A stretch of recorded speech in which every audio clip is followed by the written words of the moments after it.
Magandang buhay sa lahat. Ako si Kurt Alex, 20 anyos. Lumaki ako mula sa mahirap na pamilya. Papa ko ay isang magsasaka at ang mama ko naman ay isang mag-uuling. Pangalawa ako sa 6 na magkakapatid. Yes po, mahirap ang buhay. Pero kahit mahirap, masaya po kami na magkakasama sa iisang bahay. 12 years old ako nang mawalay ako sa magulang ko. Sa kagustuhan ko makapagtapos ng pag-aaral. Kulang kasi ang kinikita ng papa ko sa pagsasaka para po kaming 6 ay pag-aralin. Kaya napilitan po akong mag-working student. Naaalala ko pa nun, araw ng Sabado. Nagising ako mula sa isang madilim at hindi pamilyar na kwarto. Naaalimpulatan at tinawag ko si Mama. Ma? Mama? Oh, buti gising ka na. Lika at kumain ka na. Sambit ng isang babae na hindi pamilyar sa akin. Asan po si Mama? Tanong ko. Sa medyo maedad na babae.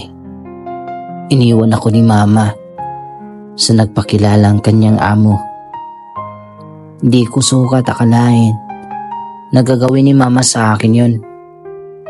Ang buong akala ko ay isasama niya lang ako sa pinagtatrabahuan niya. Labis ang pagtatampo ko sa mga araw na yun. Pero wala akong magawa. 9 years old ako nung time na yun. Gayon pa man, iniintindi ko si Mama dahil alam kong nagawa niya iyon dahil sa kahirapan. Isang linggo ang pangungulila ko sa mga magulang at kapatid ko. Naging mabait po sa akin si Nanay. Oo, Nanay po ang tawag ko sa amo ni Mama. Si Nanay Lourdes. Hindi niya totoong pangalan. Minsan lang, sobrang sungit niya. Okay lang naman siya sa akin. Kaso nga lang sobrang kuripot niya. 20 lang yung binibigay niya sa aking baon. Nasanay po ako sa bahay nila habang tumatagal. At naging maganda po ang turing sa akin ng kanyang anak. Itago natin sa pangalang Kuya Justony. Tinuring ako ni Kuya na kapatid at kadalasan siya po ang naghahatid sa akin sa paaralan. At lagi niya dinadagdagan ang baon ko. Nako po, sobrang bait ni Kuya sa akin at sobrang gwapo at ang tangkad niya. Swerte ang girlfriend kasi para sa akin, nasa kay Kuya na ang lahat. Hindi po ako naging pabaya. Pag uwi ko galing sa eskwelahan, agad akong pumupunta sa hardin ni Nanay. Nagdidilig ng mga halaman. Pagtapos ay magwawalis at lagi po ako nagpapausok sa ilalim ng mga mangga. Pagtapos, kinahapunan, ay pagluluto ko po sila ng mga paborito nilang pagkain. Tamang-tama pag uwi po ng Nanay galing sa trabaho, ay nakapagluto na po ako. Noong una, hindi po pinaramdam sa akin nila Nanay na isa po akong utusan sa bahay na iyon. Hanggang sa nagtagal, dun ko nakita ang ugali ni Nanay. Ang bilis niya magalit at minsan nabubuhatan po ako ng kamay ni Nanay. At si Kuya Justony, siya po ang naging tagapagtanggol ko. Habang tumatagal, mas lalong naging mahigpit sa akin si Nanay at nasasakal po ako. Bilang bata, feeling ko that time, inaapi na ako ni Nanay.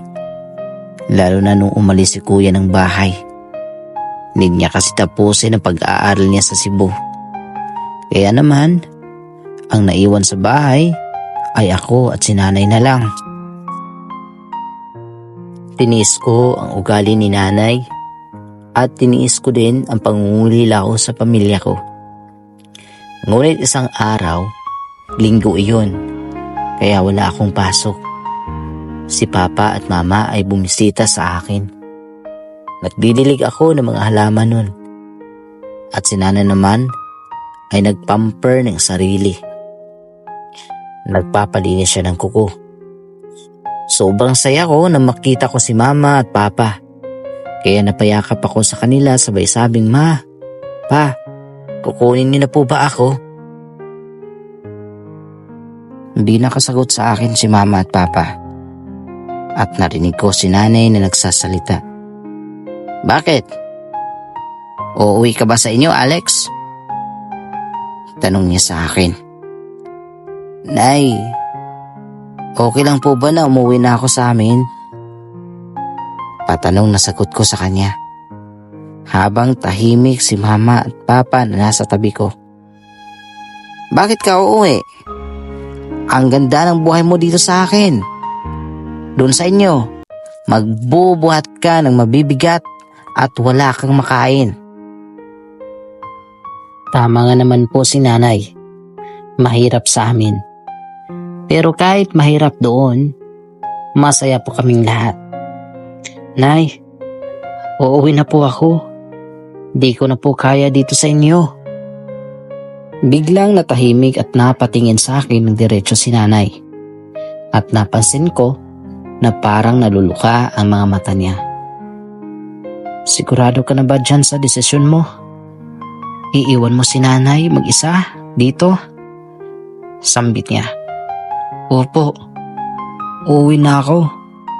Kasi di ko na po kaya ang ugali niyo, Nay. Sa ayaw at sa gusto niyo, uuwi na ako." Di ko na po alam at di ko pinag-isipan ang mga nasabi ko. Basta, ang alam ko lang, gustong gusto ko nang umuwi. Walang ano-ano'y pumayag si Nanay.